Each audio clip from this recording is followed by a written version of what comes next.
The story begins with a crash car, and someone asks whether or not they should save their boss.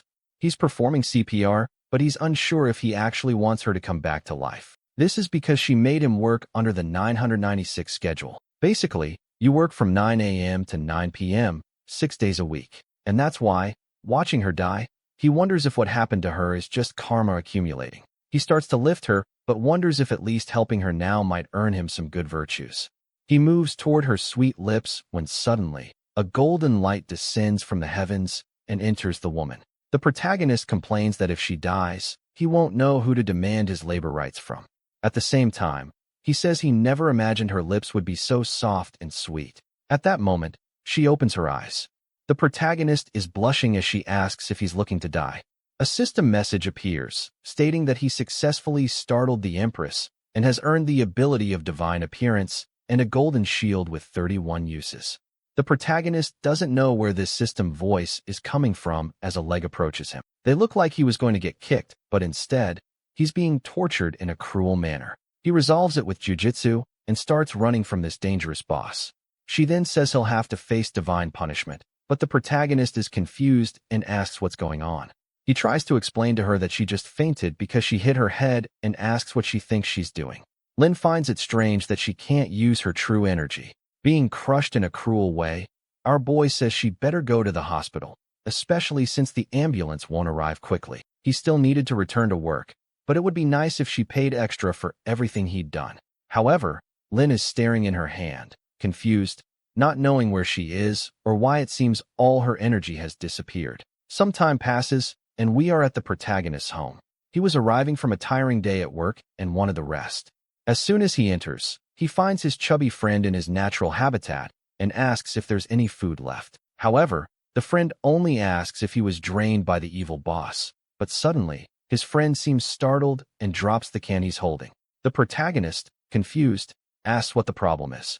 The boss had entered the house and asked if this cage was what he called an apartment. The protagonist wants to know what she's doing there, while the chubby friend says he should give notice before bringing a girl over. However, the boss is confused and says that if he's not careful, he'll suffer divine punishment. The friend is also confused when suddenly she grabs Lewis's hand and tells him to come along. Seeing that she's covered in blood with torn clothes, the friend assumes they're engaging in some forbidden fun. Outside, our boy tells her that despite being her subordinate, she can't keep cutting to his rest time. However, Lin says that based on what he said, he seems to be her disciple. She explains that she's an empress from the underworld who cultivated for over 3,000 years to ascend to the realm of humans and gods. And that's why she wants to know where they are and why she can't use her innate energy. Lewis is confused, wondering if she's crazy. However, he's not normal either and mentions that since Earth's emergence, he's heard of some cultivators. But that's extremely rare, and as far as he knows, the two of them are just normal people. However, she reaches out, seemingly trying to strangle him. He begs her to calm down. Lin approaches and says he doesn't seem to emit the aura of the Justice Alliance. Our boy distances himself again from this crazy woman. But behind the trees, 3 suspicious men are discussing whether she's the right person. One of them says they need to make sure this looks like a robbery. However, Lin says she noticed someone listening in on their conversation and declares they deserve divine punishment. The 3 productive members of society emerge, saying they didn't expect to be discovered so easily. As soon as our boy sees energy in one of their hands, he wonders why cultivators want to take him down. The guy says it's a pity, but the young man saw things he shouldn't have and lunges at him, telling him to go to hell. However, that's when the golden shield he had received activates. The men are thrown against the tree and wonder how this is possible. The system appears again, saying that because he caused damage, he will receive some beginner cultivation packs. Yui is confused by these voices and Lin says she'll have to teach her disciples never to let an enemy escape alive, and that she will finish off these insects. She kicks her leg upward, making the man disappear, and says that sometimes physical strength is enough. Meanwhile, Yui realizes he has indeed received the little system. Moreover, it seems connected to this strange woman in front of him, who he's sure is not Miss Lin. Back at home, his friend decides to leave the apartment to him for the night and go sleep at an internet cafe, but he warns Yui to keep quiet to avoid getting scolded. The friend says he can't believe Yui brought this woman home, and Yui is thinking the same thing. He then tells her to come in, and make herself comfortable and apologizes for the mess. She sits down, saying she doesn't care about trivial things, even though her disciples tend to be strict. Yui goes to the fridge and asks her what this business is about being an empress who crossed worlds. If this is truly possession, then what happened to Lin Mia's body? She explains that she was in the middle of a tribulation to evolve when she got caught in a battle with the Justice Alliance. Suddenly, in the midst of the fight, she ended up here powerless.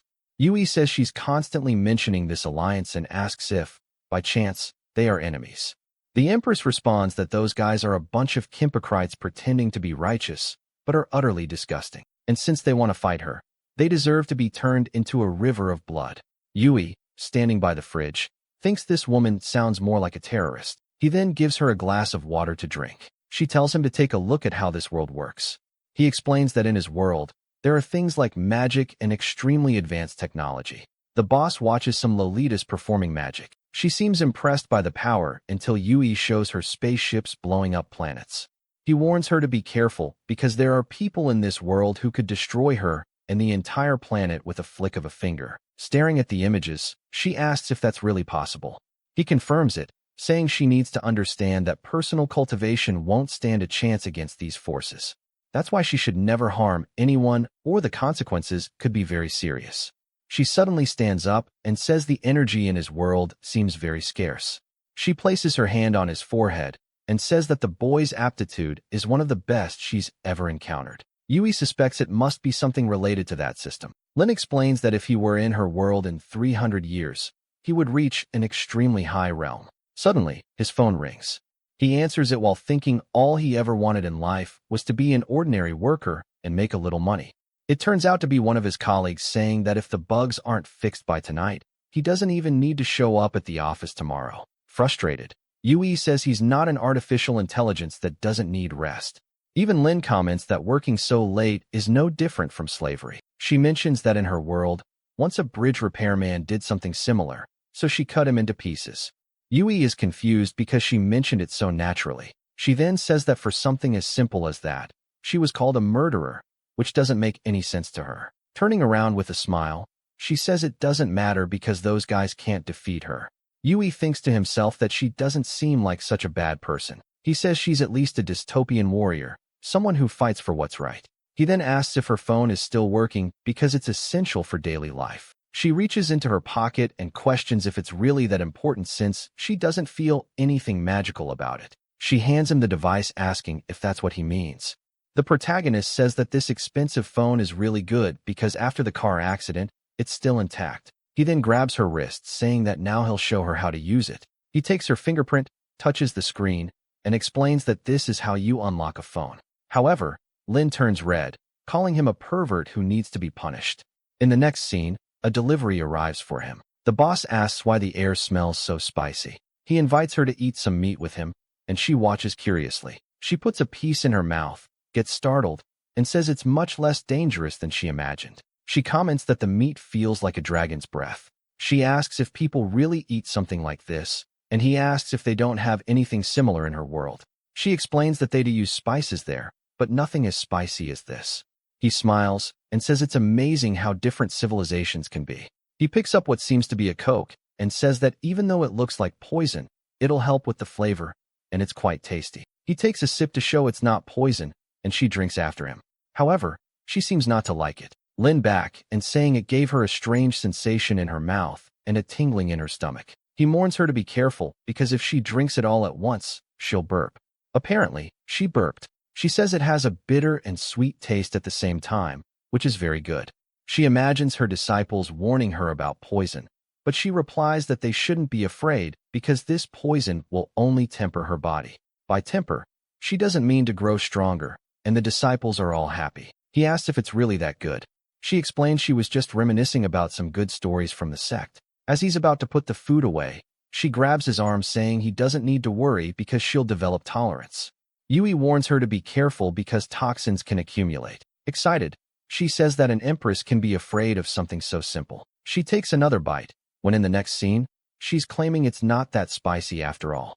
A while later in her peculiar way, she asks what his favorite drink is. Meanwhile, he's telling her to stop being stubborn. His phone rings again, and he answers it. Obviously, it's another scolding from his boss asking why he hasn't fixed the bugs yet. The boss warns that if it's not done by tomorrow morning, he might as well never return. But Yui is confident since this guy answers to Miss Lin. He looks over and sees her. Even though the soul isn't the same, the body is. The scene shifts to the next day. Yui explains how everything works in a world. She responds that she already understands the elevator is a kind of staircase that moves on its own. The protagonist praises her and reminds her that everyone will call her boss Lin. She assures him she understands and tells him not to worry. However, as the elevator doors open, a blonde guy walks in complaining that Xiao Kiki is so cruel. He approaches her and says he heard about the accident, but is glad to see she's doing so well. He offers her the special breakfast he made just for her. At that moment, she turns to Yui and asks who this person is. He explains it's a guy named Gushinim, her former suitor. He's the son of the building's owner, and everyone thinks he's an idiot. The blonde guy turns to Yui and tells him that next time, he better leave her alone in the elevator since someone as smelly as him shouldn't be near her. But he's completely ignored as Yui suggests they hurry to the office. A chumpy guy comes running saying it's good that the boss has finally arrived. He advises her to fire Yui because yesterday he didn't finish the work and only badmouthed her. Yui leans into Lin's ear and tells her it was this guy who kept calling him in the middle of the night. Lin turns to the man and says that, as far as she knows, the one ruining her reputation is him. The man, embarrassed, says he would never do such a thing and insists Yui must have lied to her. She then says that she spent the whole night with Yui, so she knows very well who's lying. The blonde guy is utterly confused by this situation. The protagonist realizes she just poured gasoline on the fire, but the system detects that he shocked some nearby people and grants him a few martial arts skills. The scene shifts to the president's office. Yui tells her not to worry because getting through this login won't be difficult for him. As soon as he accesses it, he'll know exactly where she lives, and then she can go home. However, the Empress asks why he's helping so much. As far as she knows, the previous owner of the body wasn't very kind to him. Yui replies that he's a good young man who loves helping others, but in reality he knows that if he commands the Empress, he'll basically be an emperor. Plus, it'll be great to see that chubby guy get what he deserves. And finally, he can't abandon her to die after what happened yesterday. She remembers being attacked and asks what this business about dying is. But Yui completely ignores her and says the food the blonde guy brought is really good. He brings over the dish and asks if she wants some more. However, she remembers yesterday's spicy food and says that red dish must be too fiery. She rolls to the side, refusing to eat it. Sometime later, they leave the room and the chubby guy is holding 3 buckets, asking if he hasn't been punished enough. But she responds that he should already be happy to be alive. If he complains one more time, he'll earn 10 more hours on the clock. Shannon then approaches and asks why Yui was in her office. He warns her to be careful because that guy is poor, unrefined, and stinky. The Empress glares at him. Shannon apologizes, wondering why she's giving him that look. Yui then thanks her, saying that breakfast was delicious. He walks away with the boss, saying they have private matters to handle. Shannon obviously wants to know what those matters are. Yui remembers that he needs to shock people to earn system bonuses, while Shaman thinks Yui will have to pay for what he's doing. The scene shifts to a luxurious neighborhood at the Shanshu mansion. Yui compliments the Empress, saying she's getting the hang of using a phone. The door opens, and she says adapting to the new world comes naturally to her. Upon entering, the protagonist comments that the house is as luxurious as he expected. He talks about the kitchen appliances and says he'll teach her how to use them later. But she says there's no need since she's never cooked in her life. He then shows her the bathroom, and she remarks how strange it is to do all hygienic tasks in the same place. He explains how to use the toilet, shows her the shower, and she says she'll take a bath. She tells him to fetch some clothes, as she's sure the body's previous owner must have left some behind. As soon as Yui opens the wardrobe, he sees the hanging clothes. He remarks that he didn't expect the former boss to be this kind of person. He picks out some clothes, thinking at least he doesn't have to worry about whether they'll fit since it's the right person. Meanwhile, the Empress is in the bath, asking if he's prepared everything because she's about to catch a cold. Yui's concern, however, is something else. How is he going to teach her to wear modern clothes? He hands them to her and tells her to look at pictures and not put them on the wrong way. She retorts that he should stop nagging because she's not that dumb. Despite the questionable design, The only thing she finds strange is that this string is considered clothing. Meanwhile, Yui is in the living room watching TV. He calls her to watch a historical documentary. He plans to explain everything about human evolution and the creation of industries. She sits beside him, saying she's curious. However, some time passes and she's already asleep. The protagonist gets annoyed that she claimed to be interested but didn't last 10 minutes. He goes to cover her with a blanket, but she seems to sense that something slashes at it. Staying the blanket tear, he's confused, especially since she's still asleep. Slowly, Yui moves a sheet of paper closer to her, and she slashes at it again. He is shocked that she has such a sharp, alert system even while sleeping. He decides to move farther away since it seems a bit dangerous while she's asleep. He sits down and starts checking out the items he received from the system. Then he begins practicing one of the fist techniques he obtained. The name Heavenly Fist of Del sounded very pretentious. He assumes a few combat stances and feels as though his body is burning. His chest tightens and his heart feels, and it's about to explode. She approaches him and says that if he continues at this pace, he'll eventually die. She doesn't know exactly what he's doing, but the better the technique, the riskier it is. Even though he has talent, his foundation is very weak, which just stresses her out. Essentially, he's too weak. The poor guy feels crushed. She says that now that she's had a little nap, she's full of energy. Yui was about to comment on her attacks when his phone rings. It's one of the bosses asking for help with some company files. The protagonist responds that he had taken Ms. Lin home and would return to help soon. He tells her he'll try to come back at night, and she asks why he doesn't just stay by her side to help with the tedious tasks. However, he says that with great power comes great responsibility, and he needs to ensure the company doesn't fall into chaos. He then heads to the door, saying there's no reason to make life harder when she's calm, but she tells him to stop and comes closer. He's about to ask why when she steps even closer. Yui asks if this isn't a little inappropriate. She flicks his forehead and tells him to forget it and leave. The poor guy is left confused. Before closing the door, though, he says he'll order some deliveries for her, but asks her not to scare people. She reflects that now, without innate energy, she can't transmit her consciousness anymore. The protagonist has worked all day, and it's finally time to go home. The Satama of the office calls him president and suggests he treat everyone to dinner. The boy asks what this president thing is all about. Satama jokes that they all know he's close to President Lin. Yui tells them to stop exaggerating. He explains to everyone that she had a car accident, and he just happened to be nearby and helped her. If he really had something going on with her, he wouldn't be stuck there doing overtime. Nearby, Shaman overhears everything. He thinks this explains it all. It was just a coincidence. There's no way a loser like him could get close to Ms. Lin. Back at the mansion, we see the president when someone asks why the lights are off. The Empress turns with anger and says he'll have to face the consequences. However, the protagonist simply places food on the table and asks what's wrong. She freezes for a second before devouring everything, commenting that he should have brought it earlier. Shortly after, she's calmer and says that food without spice feels a bit bland. He tosses the leftovers in the trash, muttering that it's really hard to understand her. Lin then shows him her phone and says this thing must have something against her. She tried to order food with 2 taps, so why doesn't it work for her? He sits down and takes a look, showing her that she needs to scan her face to make a payment. While she's fiddling with the phone, he cleans the table, explaining that this is how money transfers work in this world.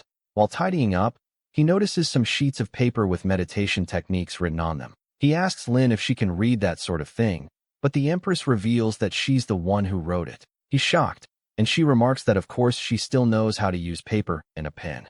The meditation technique integrates the body, energy, essence, and soul. It would help him grow strong enough to start learning some techniques.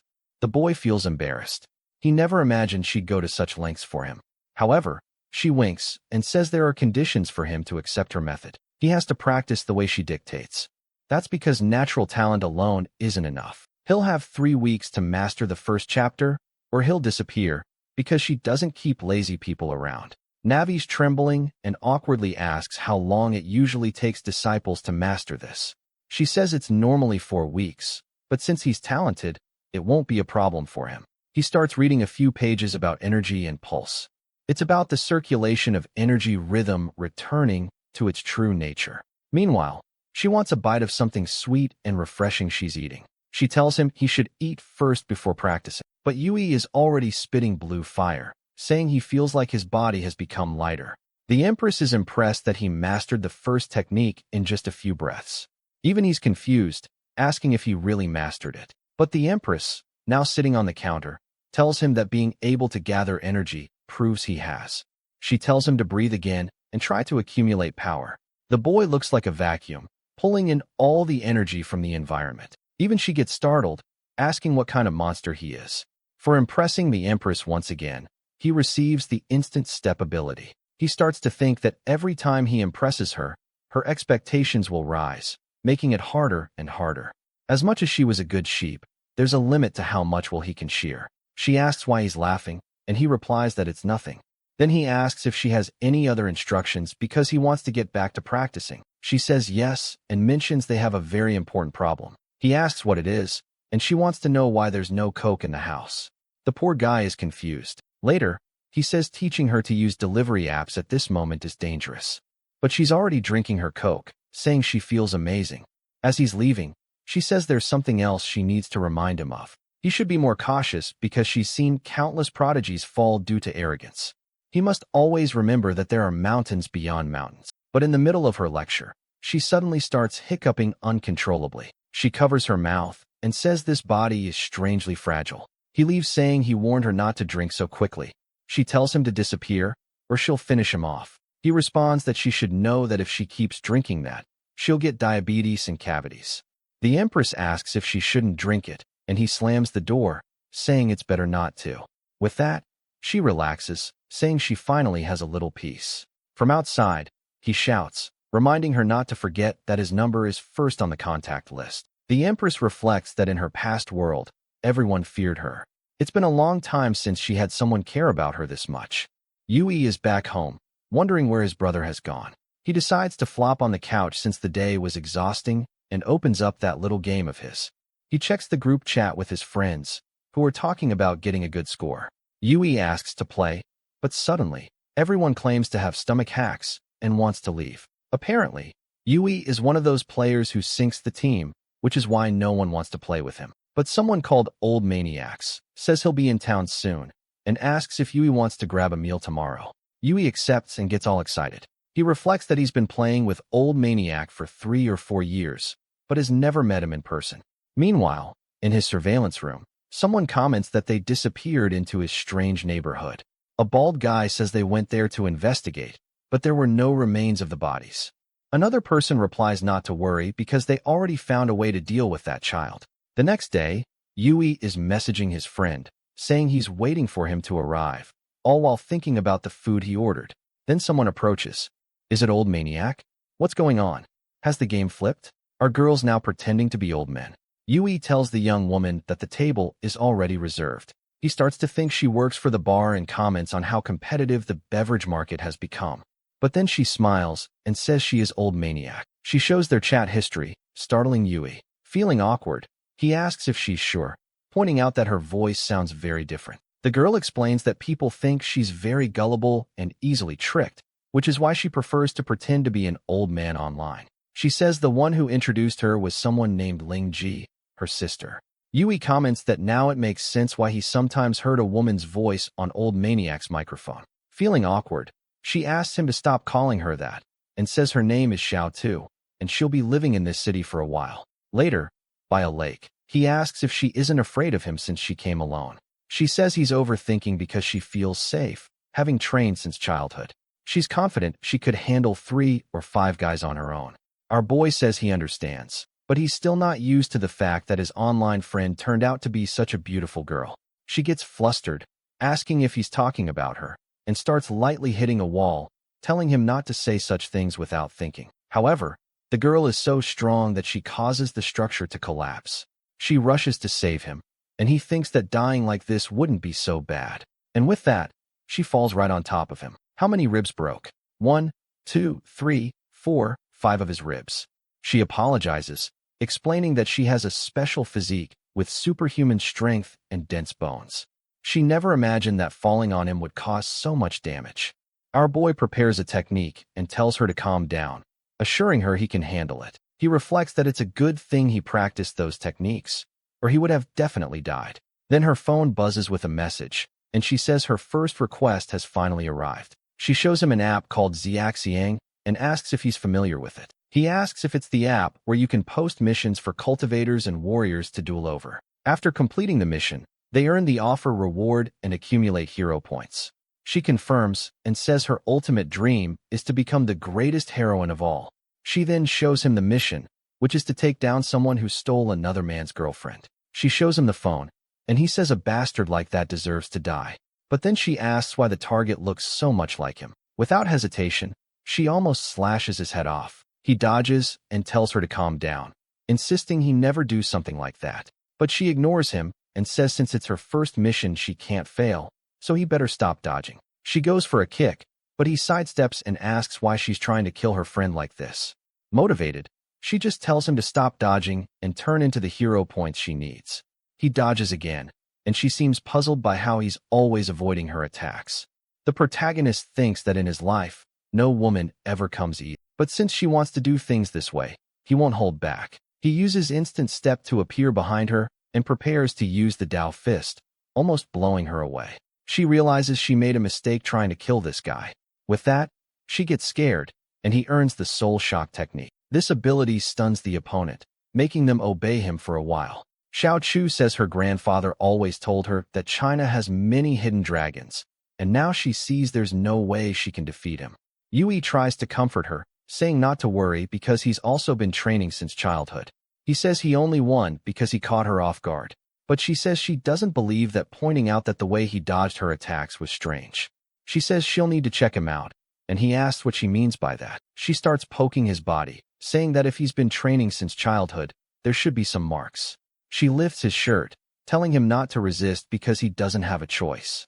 Later, she asks what's going on because he's only been practicing for 3 months. He admits he felt the abilities he learned were special, but never imagined they'd be this powerful. Of course, we know he's only been practicing for 3 days, but he decides not to tell her that. Xiao Chu says with such talent, she can't wait to see what her grandfather thinks of him. Yui asks if she can figure out who was trying to kill him and assures her that she can trust he believes in true love and would never be disloyal. She says it's not possible to directly see who sent it, but she can try to set up a meeting. The scene shifts to a van parked on the street, with some men stepping out. A guy with gold earrings asks if the girl managed to complete her mission. Xiao Chu says yes, and he can do whatever he wants with the boy. Meanwhile, our protagonist finds it odd since he's never seen these people before. The man congratulates Xiao Chu, saying she'll get a 5-star review. At that moment, Yui asks the man if he's made a mistake since they've never met. But the man asks if Yui has already forgotten him after using him. Then he orders his men to take Yui down. 2 more guys show up carrying something suspicious. The man with the earrings says that today they'll take everything from the boy. One of them says he's handsome, so they'll enjoy doing whatever they want with him. Yui quickly realizes that either these people are acting in bad faith or they're being manipulated. He decides this is the perfect moment to use the technique he just acquired. He activates the soul shock technique and orders them to find out who sent the mission and deal with them instead. Xiao Chu asks if he's just going to let those people go. He replies that for now, it's the best solution. On the way home, she says she wanted to spend more time with him today, but unfortunately, she's getting calls and needs to leave. The protagonist says since she'll be staying in the city for a while, they can meet again later. She waves goodbye, saying they'll see each other soon. He watches as she gets scolded by her sister, wondering what his other friends will think when they find out the old maniac is a girl. Just then, he gets a call on his phone and remarks that she's finally learned to use the device. He answers and jokes that if she's been kidnapped, she should cuff twice. But the Empress responds that using a communication artifact is easy for her. She bluntly states that she wants him to accompany her to buy some clothes. In the next frame, they've already arrived at the store, and Yui is handing money to the taxi driver for the trouble Lin caused. When he suggested they stop a taxi, she kicked one of them, saying she was just following his instructions. He sighs and says whatever, then asks why she suddenly wants to buy so many clothes. She replies that she doesn't feel like wearing someone else's clothes forever. The store clerk asks if he's there to buy clothes for his girlfriend. Yui knows this is a sales tactic to charge more later, and clarifies that he's just there to carry her bags. Some guys nearby comment that it's impossible for someone like him to be getting a beauty like her. The clerk brings out a light dress, saying she'll love it, and then shows a Gucci jacket, claiming it never goes out of style. She asks Yui what the clerk is talking about. He explains that each outfit in his world is suited for different situations.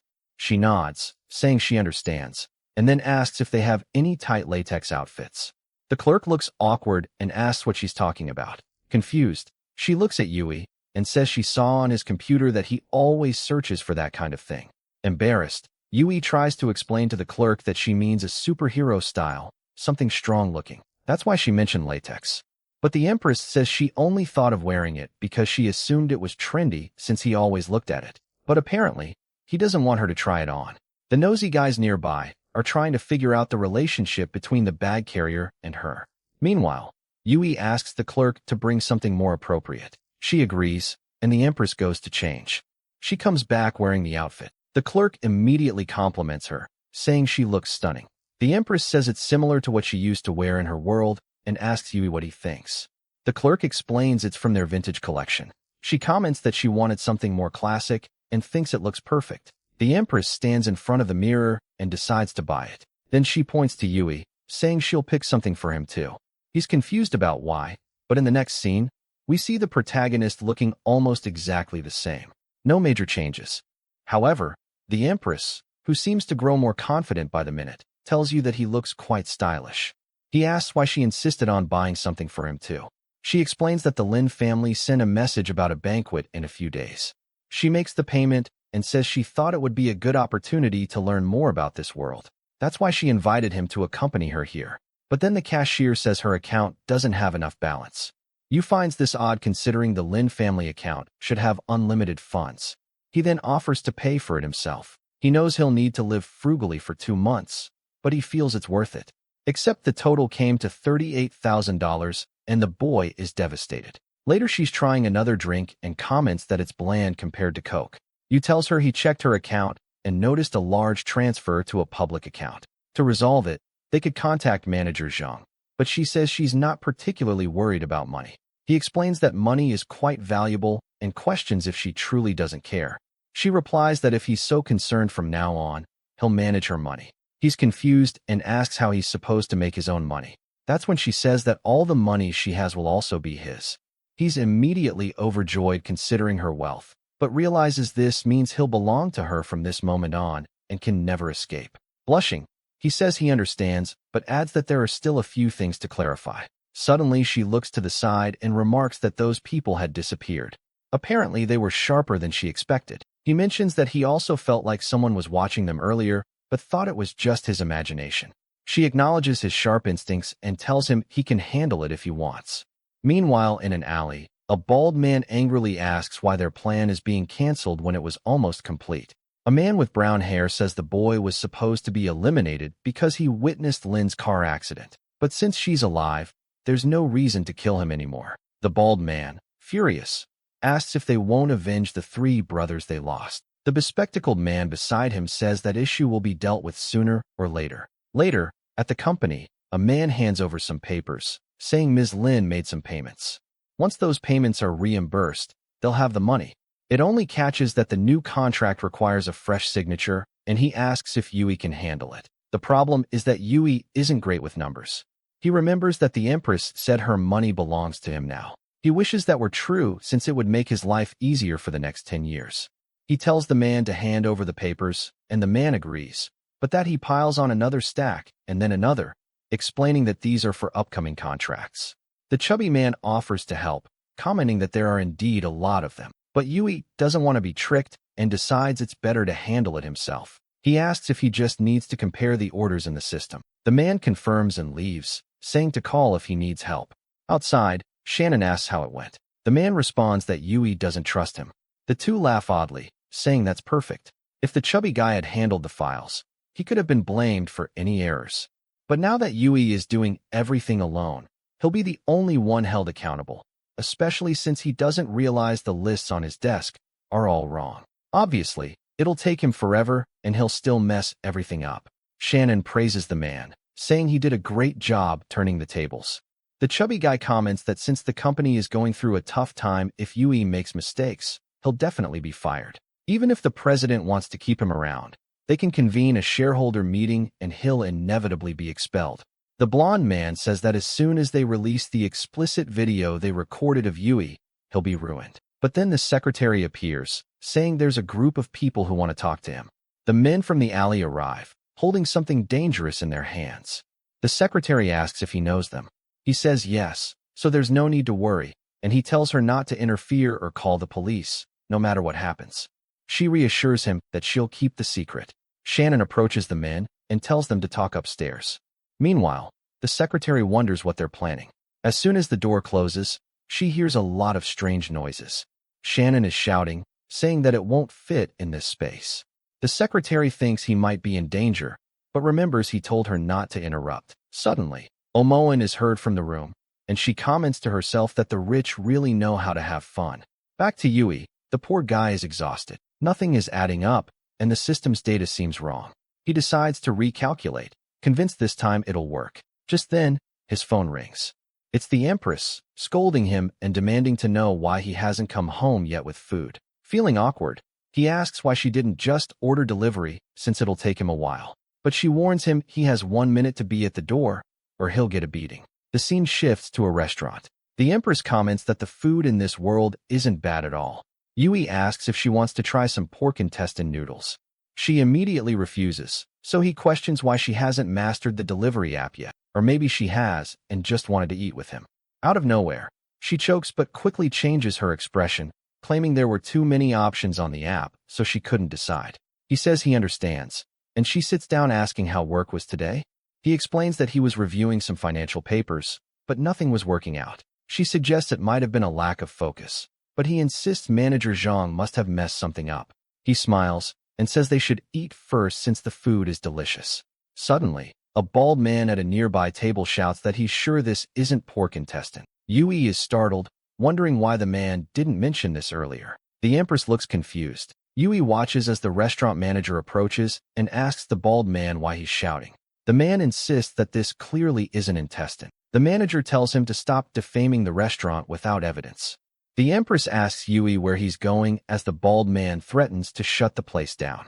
That's when Yui steps in, places a hand on the man's shoulder, and asks the manager if the bald man's claim is true. He picks up the troublemaker and warns that he'll need compensation for spending his money there. The manager denies any wrongdoing, but Yui, trying to get a confession, says the food tasted odd and threatens to beat the man if he doesn't come clean. Finally, the cook admits that the intestines are made from fermented beef. Naturally, everyone demands their money back. When Yui sits back down, the Empress remarks that in her kingdom, the manager would face divine punishment. But she finishes her meal and says at least her order tasted good, so they'll let it slide. The protagonist pieces things together, realizing that Zhang might be substituting genuine products with something cheap to deceive him. The next day, Yui is back at the office.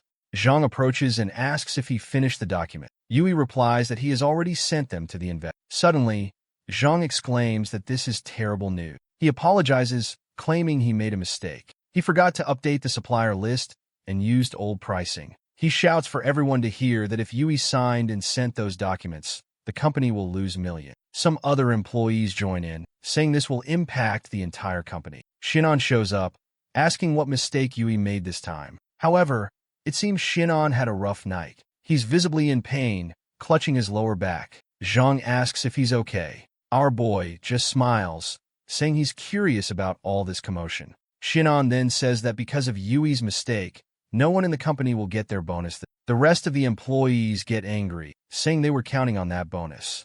The blonde man says that since Yui is now the president's representative, he'll have to explain this to everyone. Yui then reveals that all the contracts had been sent with the correct prices, so there's nothing to worry about. Shinon looks confused by this no-problem claim. Yui shares the numbers, telling them to take a look. When Zhang checks, he confirms that the numbers are indeed correct. Yui even points out that Zhang's mistake almost cost everyone their bonus, so it's only fair that he provides an explanation.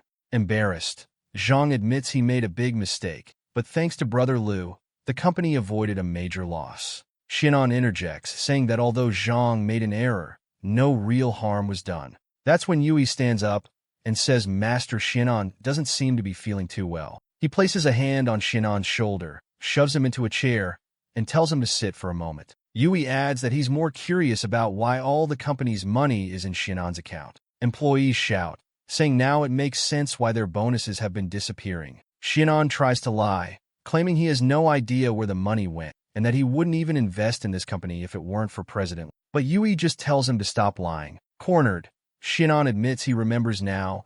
It was Zhang who transferred money from his account because he needed. He insists they just need to talk to Zhang to get the money back. Yui remarks that it's great to see his friend Shinon repenting for his mistakes and exposing the cowards. But Shinon, seething with rage, mutters that he wants to kill this damn guy. Meanwhile, the employees grab their keyboard. Yui tells them they know what to do. Naturally, the manager gets beaten up with everyone shouting that this is why they always have to do overtime. Our boy then gets a message from the Empress who, as usual, is starving. That's when he remembers that today is the Lin family banquet. The scene shifts to the Lin family mansion, where a man named Lin Wei is getting ready. He's the brother who previously tried to kill the Empress. A maid approaches him, informing him that the guests have arrived. Then the protagonist and the Empress appear. Yui comments that the place is truly a spectacle. However, she doesn't seem impressed and asks if the Lin family isn't supposed to be more prominent. Yui says that to him. The party seems very luxurious. But she retorts that she doesn't see a single can of coke around. At that moment, Wei approaches the Empress and says their grandmother was worried she wouldn't attend. She completely ignores him. Confused, Wei asks why she's not speaking and why she's acting so distant toward her brother. Yui steps forward and explains that she hasn't been feeling well since the car accident. Wei asks who he is. The protagonist introduces himself as the president's assistant. Suddenly, Wei offers her a glass of wine and points out that the heads of Pan Industries and Fishu Industries are nearby. He suggests she go entertain them. With that, he leaves. The Empress asks Yui who that man is. He explains that, in theory, he's supposed to be her brother, but he's not entirely sure. What we know is that this guy is under 30 and already the head of the Lin family. The company she owns is just one branch of the family's holdings. The Empress says the place is boring and has an atmosphere she doesn't like. She then looks at the glass of wine and comments that at least it looks good. Before Yui can stop her, she drinks it all. Immediately, she asks if that was alcohol and why it's so strong. Yui explains that modern distillation techniques have improved a lot, so the alcohol is much stronger. She looks a bit disheartened, wishing for a Coke. Yui notices a blonde passing by with a tray and asks if there's any Coke around. She says no because high-end VIPs only drink this kind of cocktail. The two laugh, wondering what kind of bumpkin would want Coke at an event like this. One of them says not to say that. He might be so important if he's attending this event. But the other replies that it's impossible and he's probably just a kid Ms. Lin brought along. After all, she's already heard rumors that Lin Maoke is expected to marry someone from the Pan family. Now Yui understands why the Empress was invited to this. He notices that, in the meantime, she's been called to a table. A man with purple hair says that the higher a woman climbs, the less she's worth. Another man sitting across from him says that's a harsh thing to say and suggests he drink instead. But the purple-haired man asks if he's wrong, saying a woman should focus on staying beautiful and finding a good husband. The other man asks if he has someone in mind. He replies that he's not very interested after seeing his father's 12th wife run off with his money. However, he mentions that his father is so strong, only 60 years old and ready to have more kids. He tells the Empress that he's always advised his father that low-class women aren't worth it, but someone like her from the Lin family must have blood good for something. He places a hand on her shoulder and asks what she thinks of his offer. Meanwhile, Yui is worried since he knows everyone at this event is influential in the city, but seeing Lin angry, he decides he doesn't care about that. He grabs the idiot's arm and twists it. The man, panicking, asks if Yui knows who he is and demands to be let go. While Lin wonders what he's doing, Yui seizes the chance to shock everyone. The man breaks free and asks who Yui is and if he's lost his mind. Our boy introduces himself as Ms. Lin's assistant and says he's doing the man a favor. But the man points at Yui and says if he doesn't explain himself properly, he'll have serious problems. Yui makes up a story about being a doctor and claims the man's wrist and nerves were damaged. The man isn't that gullible, though, and asks if that's how Yui plans to play it. He calls over his bodyguard and tells him to take care of this. He also tells everyone to watch and see what happens when someone messes with the Pan family. Yui tells him to stop stalling and come in already. The bodyguard charges at him, promising Yui will regret his words soon enough. But Yui easily dodges the first punch. He remarks that while the man's boxing skills aren't refined, they're enough to deal with someone like this. With a punch to the face, the man goes down. Meanwhile, the Pan family man says the bodyguard was a level 3 cultivator. The people at the table murmur that someone that strong would stand out anywhere in Jiang City. So who exactly is this kid?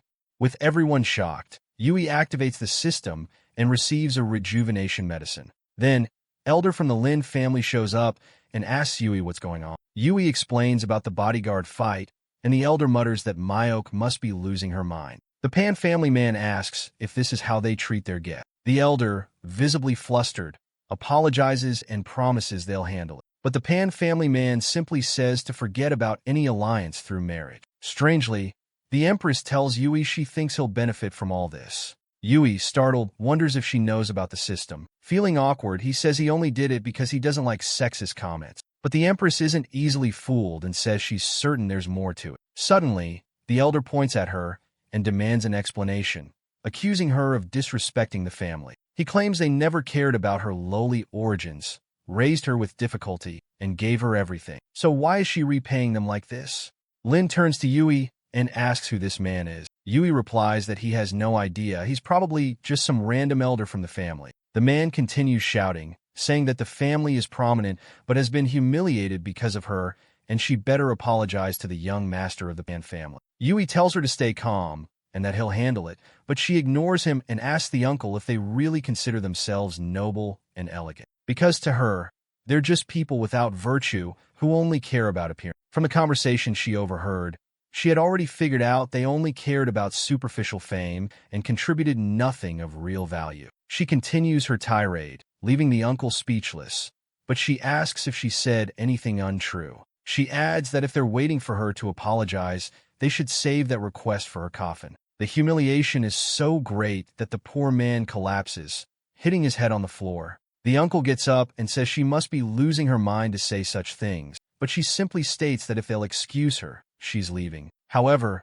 the uncle warns that everything given to her will be taken away and she'll be expelled from the family. At that moment, another man nearby interjects, asking them to wait. He introduces himself to Yui and asks if he can get to know him better. Approaching Yui, he says he has remarkable skills and wants to know who his master is.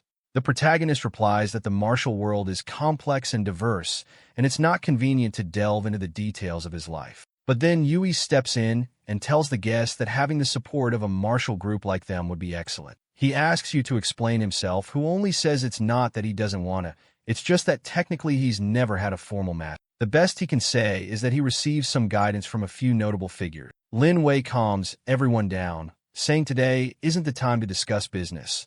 He just wants to know about Yui's relationship with Lin Myok. He explains that until now he's only ever seen her with one other person. But seeing her accompanied by such a talented young man reassures him as her brother. The men nearby mock Lin Wei, saying earlier he was ready to marry her off to anyone just to form alliances. The Empress says she's tired of all this chatter and that it's time to leave. They head out while Wei waves them off, saying he won't interfere any further. Suddenly, a waitress approaches, saying someone's phone is ringing. But Myok notices something, points to the waitress, and tells her to come closer. She orders her to buy 5 cases of Coke, not just for her home, but for all the Lin family residents. Her brother looks confused, trying to figure out what she's doing. Myok tells him to ask the waitress why she was whispering about the guests. Yui remembers it was the same waitress who called him poor earlier. To avoid losing his sister's favor, Wei immediately orders the waitress to fetch all the Coke, even if she has to go on foot. Later, they're at a street food stall, and Yui comments that there's nothing like a late-night snack. Holding her Coke, Myok says it would be even better if it were cold. Yui offers her a beer, saying it pairs perfectly with the food here. She asks what it is, and he explains that it's an alcoholic beverage with different flavors. She tries it and says it's quite different from the drinks of her time, yet somehow similar to Coke. However, she makes it clear that she'd never trade Coke for this. The protagonist starts thinking that drinking from the same can be an indirect kiss and rushes off, saying he'll grab a new straw. Meanwhile, she mimes 2 men nearby threatening a young woman. They tell her she probably doesn't want her boyfriend to find out about this. Her family owes a lot of money, but if she comes with them, the debts can be cleared quickly. The Empress quietly observes. The woman protests, saying she doesn't want to. One man warns her she has no choice now. Another man begins pushing her, saying he'll be quick, until he gets a bottle smashed in his mouth. He walks to the ground and asks who it was. It was the Empress, who asks if he wasn't in the mood for a drink. The men approach, saying that the wretch is pretty bold, but watching her eat, one of them comments that drinking with her would actually be a good time. 10 seconds later, he's fleeing in desperation, calling for help. Everyone is beaten up, and the poor guy is crying that the woman is a monster, but she steps on him and asks why he's leaving so soon. She says she was only going to press all of his meridians and drain his energy, or maybe force his body to accumulate internal energy until it exploded. The poor man is sobbing, saying he just wants to escape from her. Yui approaches and asks what they did to provoke her. She replies that it was nothing serious. She just wanted to teach him a lesson. Meanwhile, the school rule thanks them for saving her from the loan sharks. She explains to Yui that she was being threatened when his friend stepped in. The shop owner interrupts, wanting to know who will pay for the damage. Suddenly, the police arrive. As they start arresting the men, they accuse the woman of breaking everyone's bones. Yui knows this could cause problems and asks the girl if she can testify to what she just told him. Yui runs off saying that if she does, her family will get into trouble. The Empress says it's no problem. Yui retorts that it's easy for her to say, but everyone else here will claim she's guilty. As the police approach, she explains that in situations like this, all they need to do is tell the truth. But Yui grabs her arm, saying that it won't work this time, and bolts, yelling that if they stay, they'll be in big trouble. Meanwhile, the poor shopkeeper is left waiting for someone to pay him. Later, while resting on a bridge, Yui remarks that it's a good thing he practiced those techniques, otherwise he wouldn't have been able to run all that distance. He's convinced she wasn't the villain in this story, but thinks she needs to be more cautious. We then see a glimpse of the Empress's past. Yui explains that in his world, false accusations are commonly used to ruin people. Rumors are always a mix of truth and lies. Since she doesn't like explaining herself and has some ignorance about the world, she'll always end up in trouble. At the rate things are going, and with the problem she's causing, she'll become the villain of this. She simply responds that she doesn't care and isn't very interested. Yui declares that from now on, he'll keep an eye on every word and action she takes.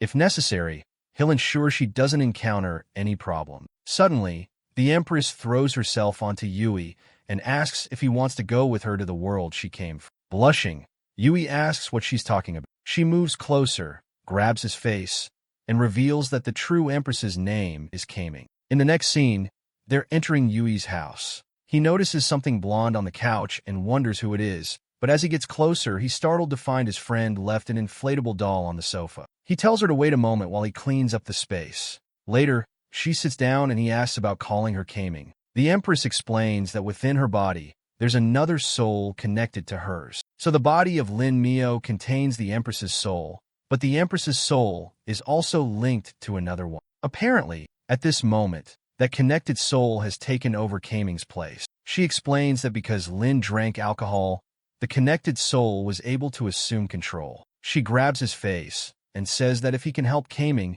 she'll love him forever. She offers to pass all the knowledge she has onto him. Unlike the knave witch that is the Empress, she claims to possess immense knowledge. Yui is still confused, trying to figure out where this lunatic is heading with this. He asks how he can help her. She says she needs help removing the seal on her shoulder. Grabbing his arm, she tells him she'll teach him the technique to remove it, or at least lessen its effects. Our boy says it's fine. He'll try to help, but she doesn't need to worry about paying him back in any way. He asks if all he needs to do is strike the seal with energy, and she says yes. Instead, he strikes her to see if she'll faint, mutter into himself that this body-swapping business is getting out of hand.